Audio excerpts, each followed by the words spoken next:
Amen. All right. Good to see everyone with us, and we're glad to have Brother Henry with us visiting this morning. Brother Wayne texted me this morning and said he's out sick. He says he got flu or something like it. So I know that's not any fun. So I hope he feels better. I guess, Brother Bill, what is the latest on Brother Bill? Talked to me yesterday, and surgery went well. They had a little tough time getting the screws out, I think. That big screw that didn't say, but they did get it out, and we got a bigger one, longer one, and it's quicker to go in. But everything was good. He hadn't taken any pain medication yet, so he wasn't pain at this point. On his scooter, trying to float around a little bit. It said it's going good so far. Okay, good. All right, we're continuing our study of creation versus evolution and the flood, looking at some of these things, which, again, to me is fascinating, some of the stuff behind it. And I'm still learning, so please feel free to jump in and add anything you want to our discussion. One thing I thought about after our lesson last Sunday is something I had meant to touch on. I meant to show you a map of where everybody went. So we're talking about written language being less than 5,000 years old, written history being less than 4,000 years old, those types of things. We're talking about population stats and growth. That even evolutionists have come up with this idea that 4,500 years ago, 5,000 years ago, very few people on the earth. That's just what the Bible, of course, teaches in the situation with Noah. Here's again, a population chart of a creationist here showing, and you see the population dropping way down here to 8, of course, to where it is today. Again, we don't know what it was before the flood. Could have been hundreds of thousands, millions, could have been billions. We don't know. But again, going down to a very small number. But again, we see that even in secular models, how the population, the worldwide population was not anything like it is today. And so we see their models, again, match exactly with what the Bible teaches us. One thing I did not mention, as I said, is I meant to put this in here. This kingdom, we talk about the Tower of Babel and where that was, and Brother Lloyd mentioned Babylon. We think Babel was somewhere around Babylon in that particular area. But when you talk about the kingdom of Nimrod that is mentioned in Genesis 10, said the beginning of his kingdom was Babel. He's not mentioned by name in Genesis 11, but he must have been the ringleader of this event. We see some of the things that is mentioned, the areas that he helped establish. Boy, he established a lot of things. Well, his contemporary in the land of Shem lived over 400 years. So if Nimrod lived over 400 years, he'd have a lot of time to create a lot of cities and build a lot of kingdoms. But notice that all of these are in this area of the Fertile Crescent. So again, Babylon is here. We think Babel was somewhere in that area, but he helped found other cities here and in modern-day Assyria, including Nineveh. And you see where they believe, was where the Persian Gulf extended closer to at one time. But this is his kingdom, where people think that the people scattered, and reading Genesis 10, the various nations where they went after the confusion of languages, they began to be scattered all over the earth. And how many years did this take for them to fully populate it everywhere? Don't know. But they began scattering at this particular point. Is that the Black Sea?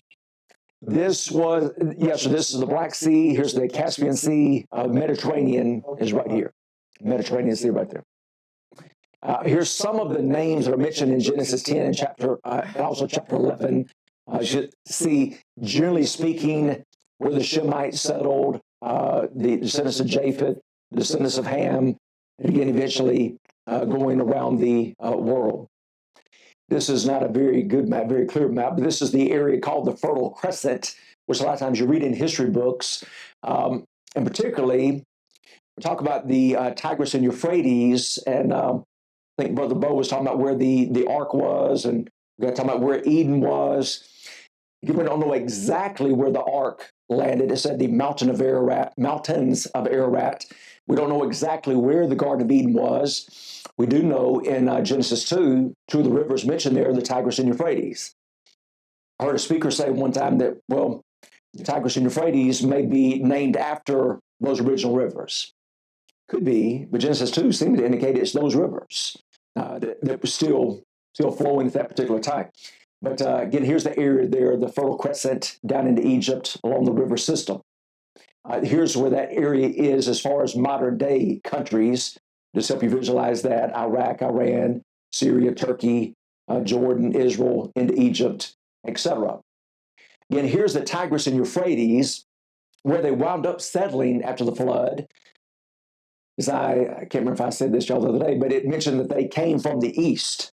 And I meant to say this on this map here. Here's the mountains of Ararat in this region. So we think the ark came to rest somewhere in that general region. Nimrod set up his kingdom down here. So you would think, what did it say that they came from the north? That's not what it said. They came from the east, indicating to me that they probably did some exploring. That's what I would have done after the flood.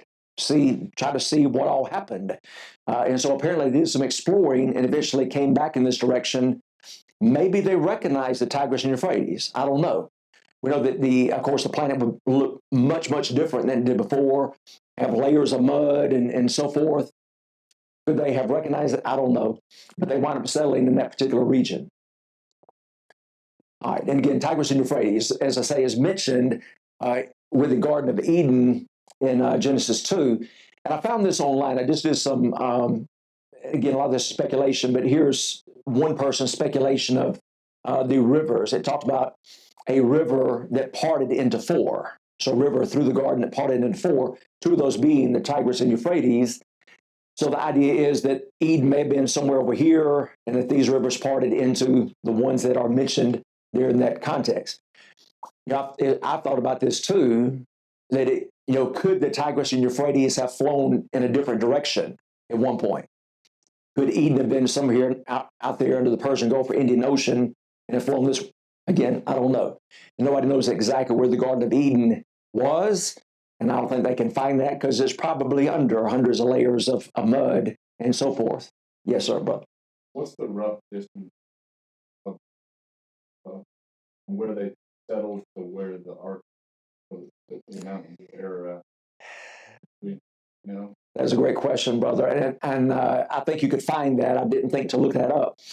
I will say that I've heard, if y'all heard differently, let me know. Like to the land of Israel, I've heard that Abraham went about 500 miles, is about that distance. So if you're looking at Ararat being somewhere in this region, less than 500 miles, 300 or 400 miles. So if you went a little bit at a time, it wouldn't take you long to get to that area. That's a good question. I need to look that up too. I mentioned this. We don't know exactly where the Tower of Babel was, but you see a lot of this sort of building in the land of Sumer, in this land where Babel was. These ziggurats, as they call them, that you can find in a lot of different locations. So I don't think that's the exact Tower of Babel, but again, some of the people that had helped build Babel built some of those later on. Okay, I'm going to try to move quickly, get back where we were. We were talking about the dispersion of animals and plants and people. And this guy, Dominique Statham, had some interesting things there about rafting, that things could have floated on ocean currents to get to where they were.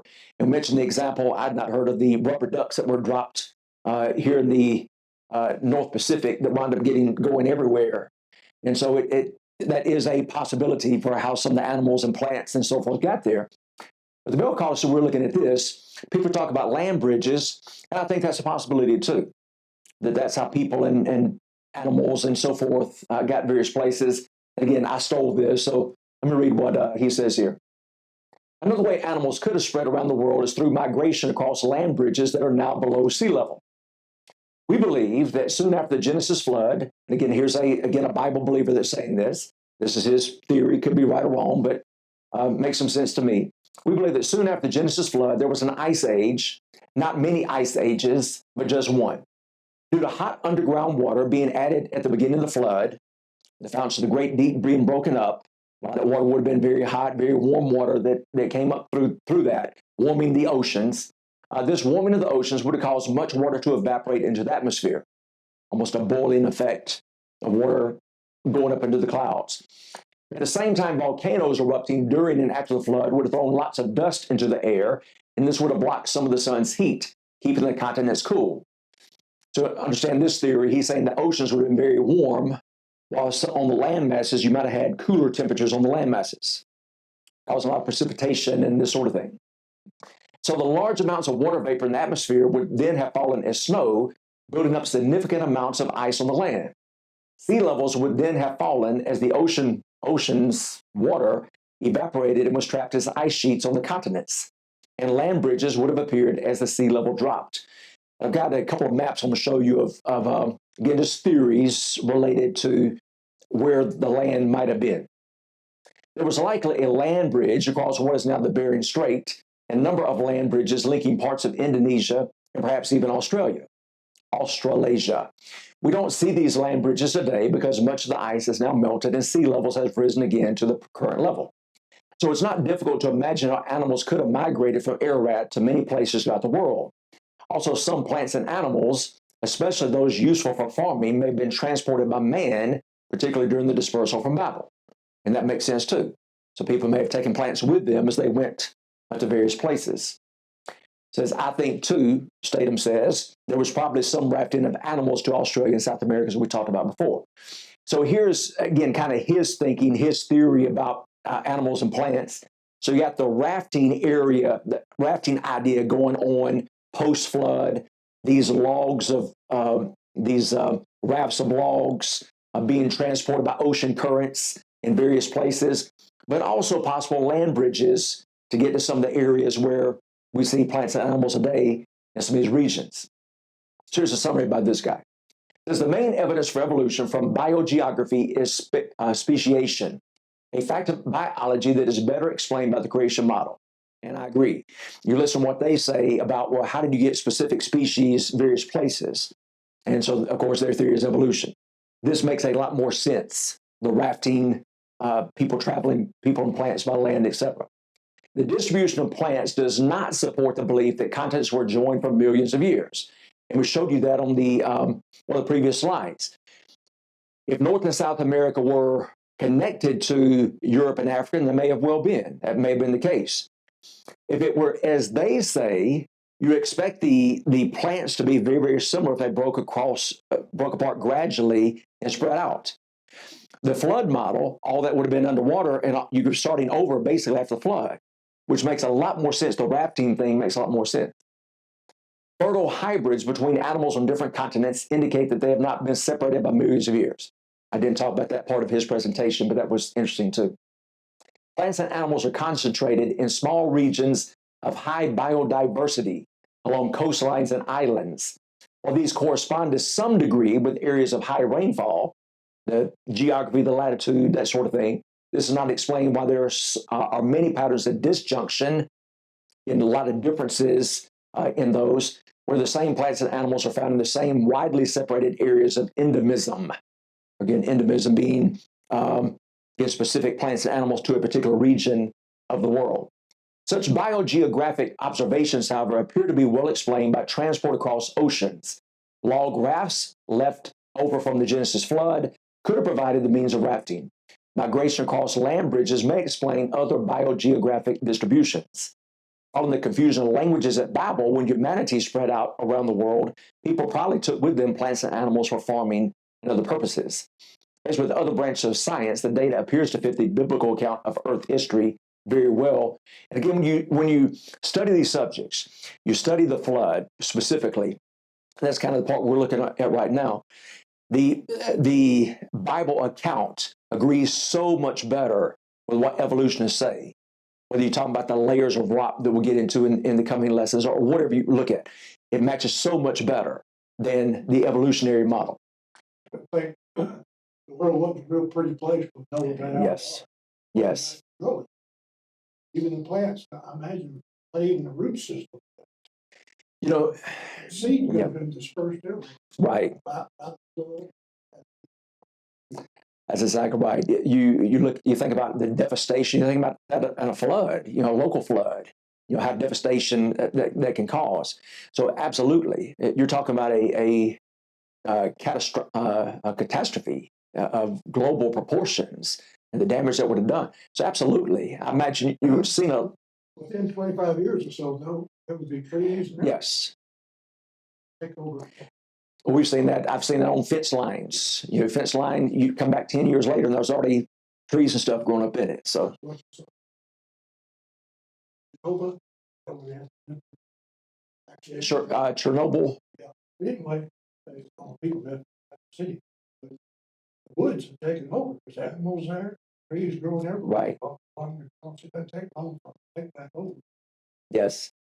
I read across something a while back too. I think most of plant life and trees were destroyed, like you said. Somebody did an experiment with this and said that some trees can last for months underwater. And so, is it possible that some of the trees pre-flood survive? Could be. It's a slow stage. Yes. So, you got some parts of the world that are underwater for a year. You got some that might have not been underwater for as long. But I think, generally speaking, I agree. I think the majority of plant life was completely destroyed, in the water. Great point. When you think about flood evidence, and we're going to be looking at some of this in the next few weeks. So what is evidence? So somebody says, where's your evidence? It's all around. For a worldwide flood, it's all around. So things like worldwide distribution of flood traditions, just the stories people have told about the flood is interesting. They don't all match the biblical account is the true account, but you would expect that with anything. If you had a true account and it went out, you'd expect some elements of it to be the same and some elements to be changed over the years. That's what you see. But you see flood legends all over the planet. Origin of post-flood civilization near Ararat, Babylon region, as the Bible says. Nimrod starting his kingdom there at Babel. That's just what you see. Convergence of population growth statistics on the date of the flood. We showed those population charts, how that matches with the biblical account. The date of the oldest living things at post-flood time. I'm going to show you that later on. The oldest trees that have been measured are about 4,400 years old. The oldest, the coral reef at the Great Coral Reef in Australia, has been dated by scientists to be about 4,200 years old. Why is that the case? That's post-flood. So there's a lot of things like that you find. Worldwide occurrence of water-laid sediments and sedimentary rock. That's what sedimentary rock is. It's rock that's been formed by deposits of dirt, mud, and so forth that hardens over time. And that's what you see around the world, all around. Recent uplift of mountain ranges. Marine fossils on crests of mountains. I got a couple of pictures. I'm going to show you that. Evidence of former worldwide warm climate. Fossil graveyards all over the world. We mentioned this the other day. Scientists seem to be saying that, well, when the animal got close to being time to die, it would just kind of go to the family graveyard and just wait to die. Again, that makes no sense. The flood model makes so much more sense. When you got animals being washed into the same regions where their bodies eventually deteriorated and so forth. Uniform physical appearance of rocks. Frequent mixing of fossils from different ages. That's hard for an evolutionist to explain. How you get fossils in, they're supposed to be in this rock layer from millions of years ago, but it's in this one, or it's in this one, what they call topsy-turvy fossils. You find that in a lot of places. Organic material from present and past world. Wide distribution of recent volcanic rocks. Evidence of recent water bodies in desert areas. I'm going to show you some pictures of that. Desert areas that are dry as a bone now, that evidence of water is overwhelming, that there was a lot of water there at one point in time. Worldwide occurrence of raised shorelines and river terraces. Evidence of recent drastic rise in sea level. Universal occurrence of rivers and valleys too large for the present stream. What they're saying is you look at a river flowing, and like the bank of the river is a lot wider than the river. How do you explain that? Well, this is one thing you can explain is post-flood, the volume of water flowing in some of these areas. Sudden extinction of many animals. Rapid onset of a glacial period. Existence of polystrate fossils. So what does that mean? It's like a tree that's growing through layers of rock. It's hard to explain. That's a good one for us, but it's hard for them to explain how a tree has grown through millions of years of rock. Preservation of tracks and other markings throughout the geologic column. Occurrence of all rock types in all ages. Absence of meteorites in the geologic column. That's a good one. If we see evidence of craters and stuff like that today on our planet, why are there not any in between rock levels? If they are millions of years, you should see that sort of thing. Over 300 flood legends exist that have been passed down to world civilizations. China, Babylon, India, Egypt, etc. I want to share just a couple of those with you here. I heard a speaker online that this was his topic, and just mentioned a couple of these real quick. This is not inspired people that did this, but it's interesting how similar it matches the biblical account. So here's a Hawaiian legend. Now, Hawaii, as y'all know, was separated long by the flood and time and everything else. You wouldn't expect the Hawaiians to have access to the biblical story that we read about in Genesis. When Captain Cook discovered Hawaii in 1778, there was about 250,000 Hawaiians living on the island of Hawaii that had discovered it before him. They believe the first Hawaiians arrived there around 300 or 400 from Polynesia on canoes or whatever to get to the number that they got to. My point is the Hawaiians were separated along by time from the flood and this sort of thing. But here's a Hawaiian legend of a worldwide flood. Hawaiian legend says that after the death of the first man, the world became a terrible place to live. Nuhu, the only good man left, made a great canoe with a house on it and filled it with animals. The waters came up over all the earth and killed all the people. Only Nuhu and his family were saved. Now, again, that's not identical with the biblical account, but isn't that amazing how similar that is to a lot of the Bible account that you read about there in Genesis 6-8? The Toltec Indians of ancient Mexico said the first world lasted 1,716 years and was destroyed by a great flood that covered the highest mountains. Only one family named Coxcox survived. Well, again, it's not identical. When you look at Genesis, the ages, it's 1656. Amazing how close they are right there to what we read about in Genesis 5 and Genesis 10, etc. In Turkey at Mount Ararat, the Mount Ararat region, there's a city named Nuhan Gamiski, which literally means Noah's big boat. Again, could they have named that recently for tourist reason? Could have, but that's interesting. They have a city named that. Turkey has built a Noah's Ark Visitor Center. 9,000-pound rocks have been found in the vicinity with holes in the top. And we mentioned that some people believe that these were drogue stones. And again, I'm far from an expert in this. Y'all please jump in on any of this if you want to. But they say that these could have been stones used to help stabilize a large vessel in turbulent water. That makes sense. Again, I'm not an expert in that, but huge stones are connected to the boat. But you see these with holes in the top there in this region. Chinese legend says that the world ended via flood during the 10th generation of people. That's exactly, Noah was the 10th generation. A guy named Fu Hai, his wife, 3 sons and 3 daughters survived a worldwide flood in a boat and repopulated the world. That's pretty much what we see happen in the Genesis account. The Chinese word for boat is composed of vessel, 8, mouth or person. It's a vessel with 8 people in it is their word for boat. That's what you see with the ark. It's pretty interesting. Now, I stole this. No, Dallas and Bo are going to look at this and say, this looks familiar. Didn't you steal this from Brother Stephen? Yes, I did. So I had Stephen to send me this because that was some cool stuff. So I stole this from him. So I want to give credit to that. All right, so this is that symbol for boat and ship.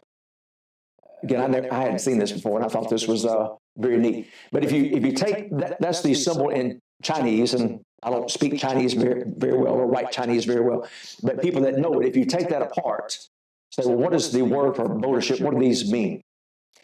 Vessel, 8 people. Interesting. Why would the Chinese have a symbol for boat? An old symbol that 8 people and a vessel. Pretty interesting. Word for happiness. I thought this was interesting. Happiness. So if you take that word apart into various symbols, God, one, man, garden. God is one with man in the garden. That's pretty cool. The symbol for perfect in Chinese is made up of these words, people, two. The idea of the first home, first family, Adam and Eve, but perfect before they sinned, in a perfect situation.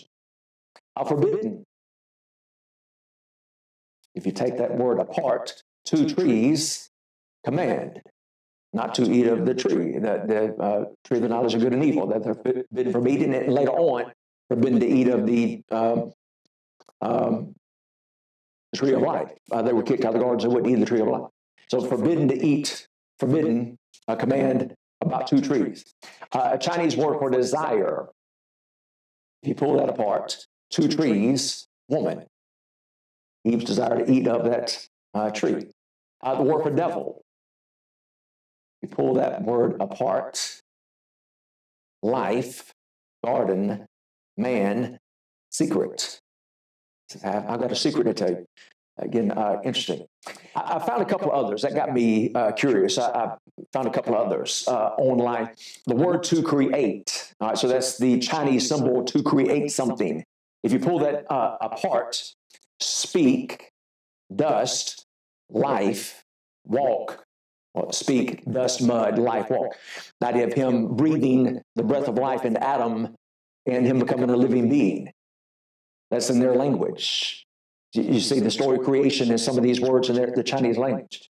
The word for complete or finish in Chinese is made up of two plus persons equal first. First plus home is complete. Again, that's interesting to me. The term for garden, there's a Chinese symbol for garden. Dust, breath, two persons, enclosure equals garden. In the account we read about in Genesis. So that was neat to me. And like I said, I stole that from Stephen. I want to make sure to give him credit for that, but I thought that was very interesting. All right. Again, looking at some other things here. One of the things we said a minute ago, you said, what's one of the evidences for the flood? We see marine fossils at the top of mountains. How do you explain that?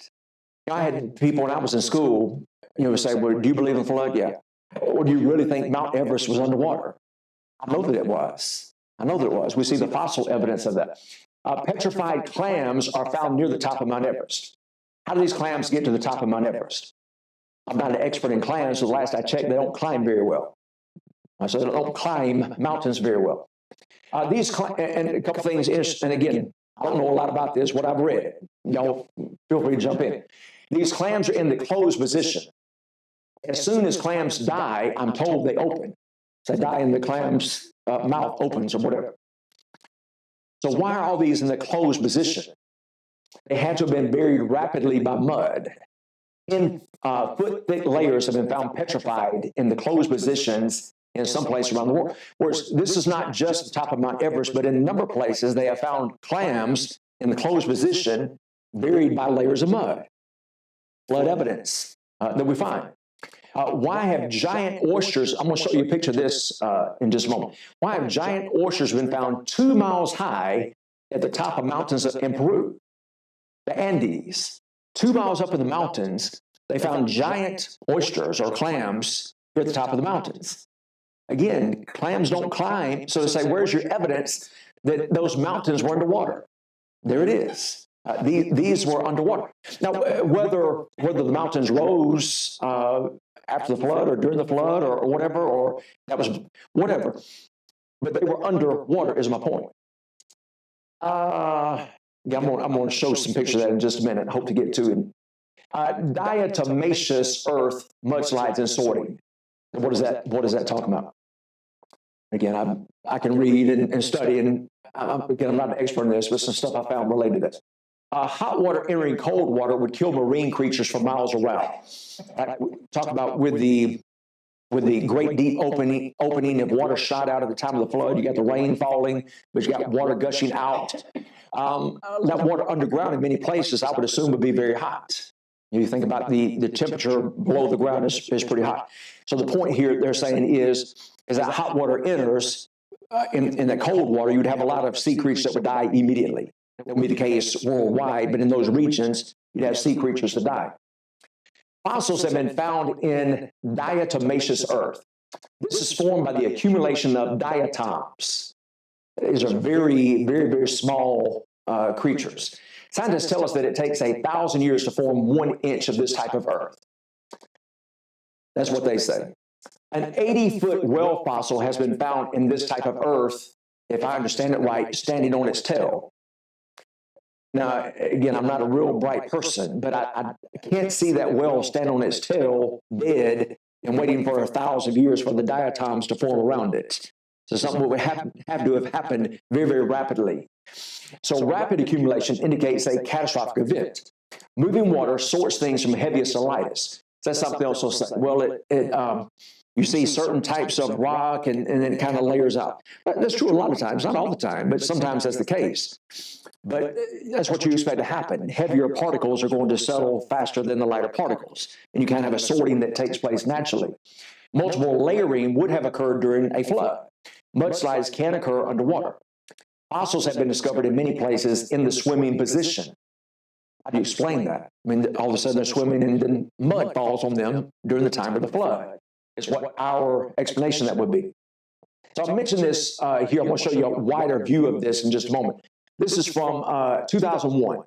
This is a relatively recent thing that was discovered.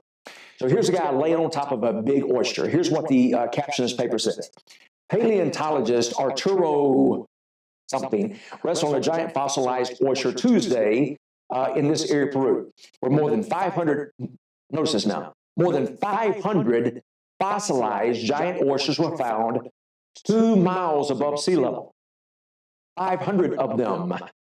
The discovery of the oysters, which are 11 feet wide, that's a big oyster, also indicating, we're talking about everything growing bigger before the flood. More evidence of that. So everything growing bigger at that time. 11.5 feet wide and 661 pounds. That'd be some good eating right there. Would be a lot to eat. Reinforces the scientific theory that 200 million years ago, the Andes Mountains are covered by the ocean. Again, that's their take on that. Again, I don't believe that was 200 million years ago. They can't help themselves. They have to say that. They have to add the millions of years and all that sort of thing. But again, giant oysters. Here's a kind of a wider angle of this same thing. Again, this is just some of this bed. This is 2 miles up in the mountains of Peru.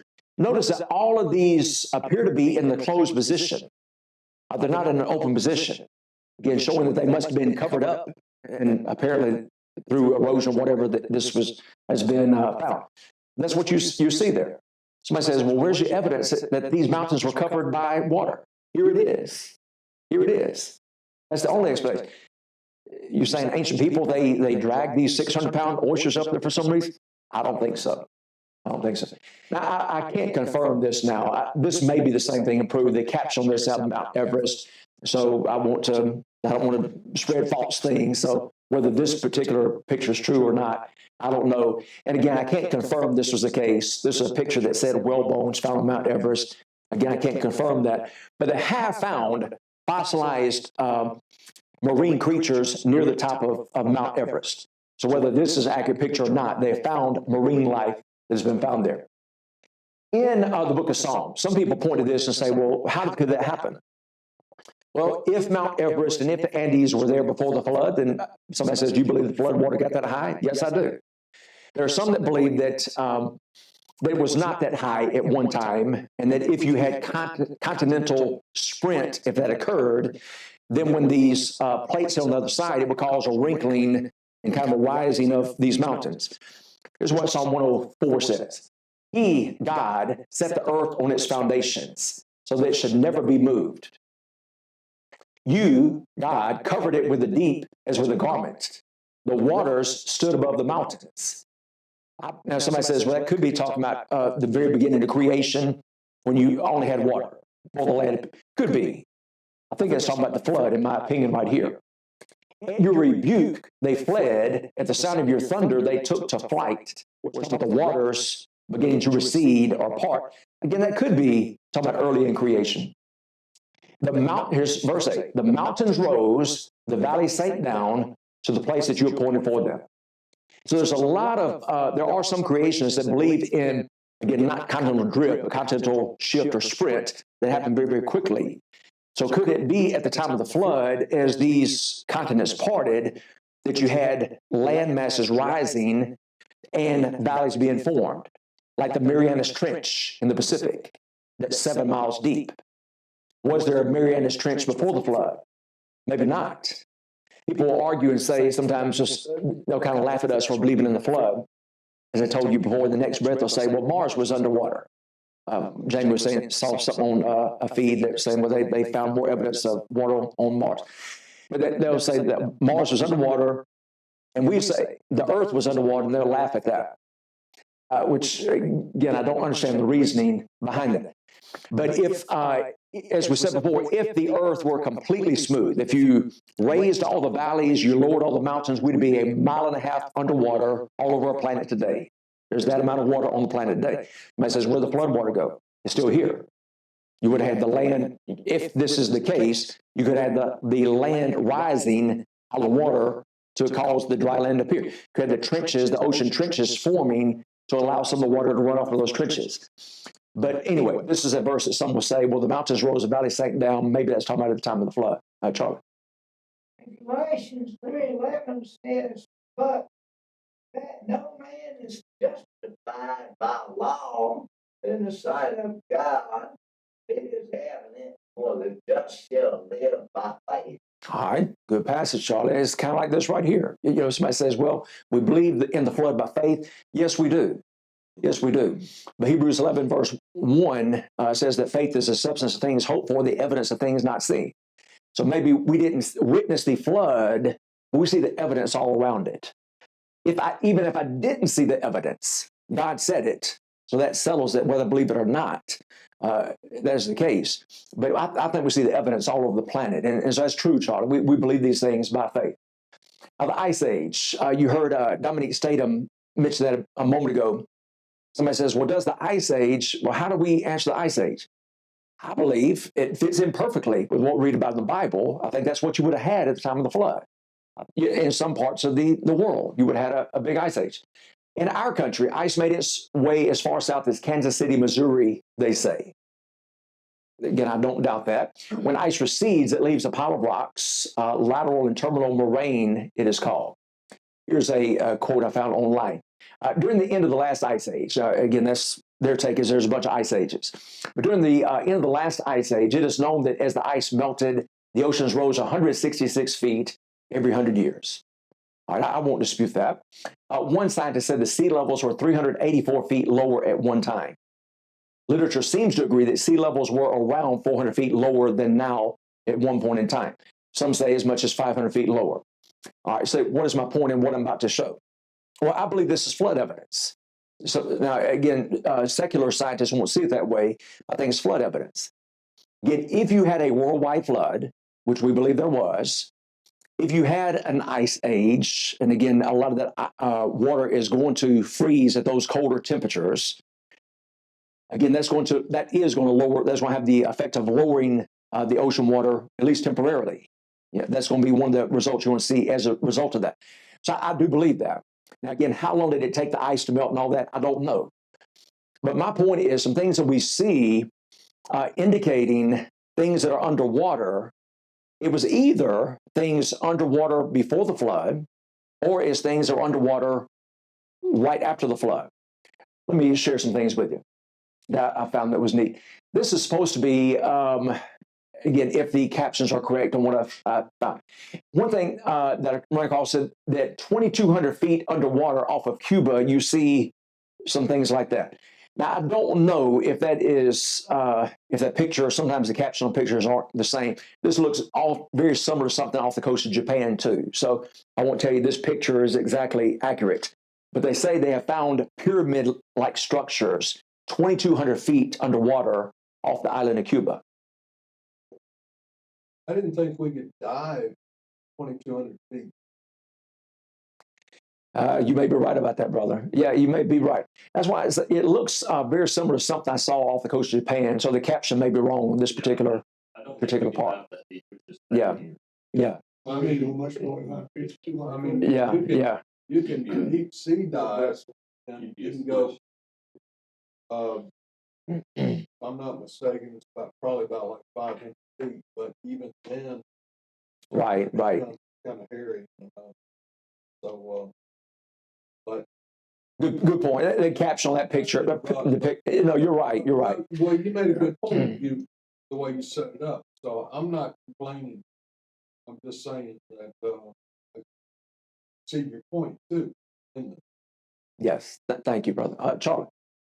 Well, in Philippians 1:28, it said, and in nothing terrified by your custody, which is to them an evident token for nation, but to you your salvation and that of God.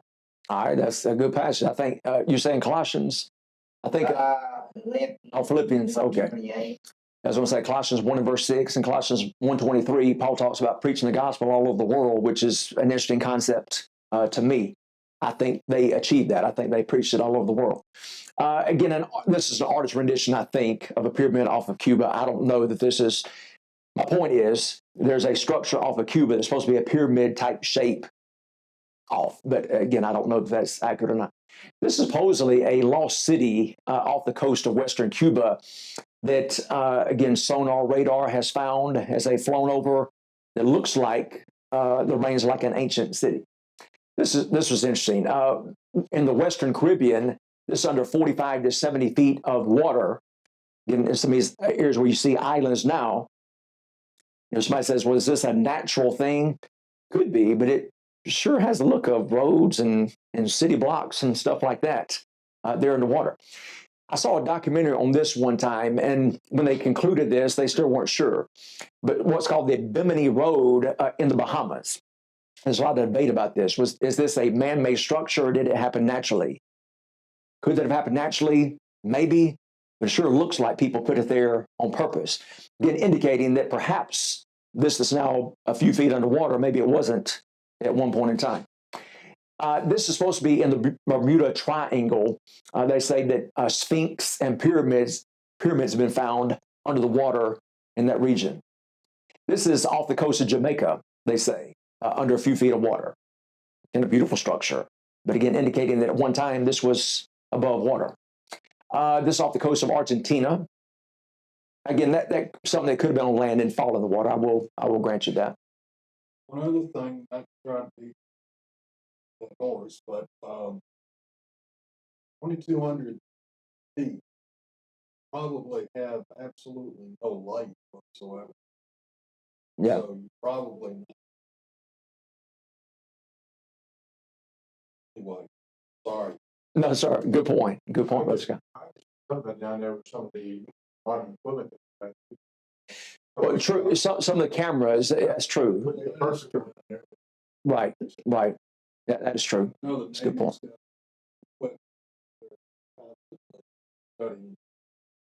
Yeah, and people trying to map the oceans and stuff like that. Yes, good point. This is ruins offshore of a Greek island, like steps to a big castle or whatever. But again, this is now underwater. This is again off of Greece. It's now underwater. Off in modern day Turkey, see this statue that is now underwater. This is off the coast of India, almost a little pyramid type thing. It's under a few hundred feet of water now. So again, at one point, again, indicating that the oceans might have been much lower than they are today. This is off of India as well.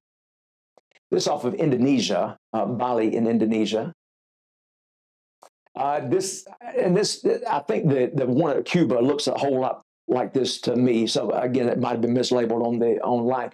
This is supposedly some pyramids off the coast of Japan that they have found. Pyramid-like structures that are now underwater. This is an artist rendition of what some of those look like now off the coast of Japan.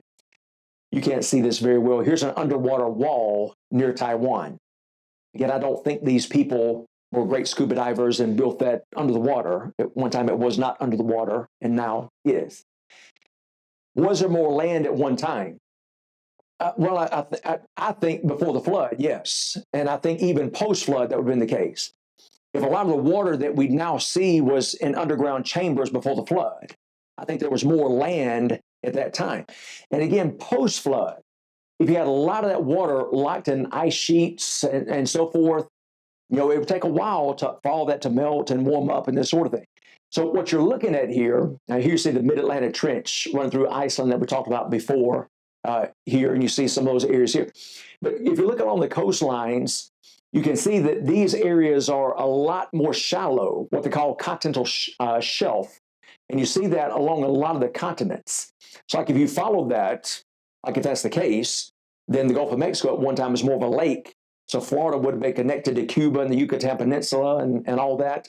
You see some of these areas connected to Greenland, Great Britain, and France being connected at one time, along as well as land over here.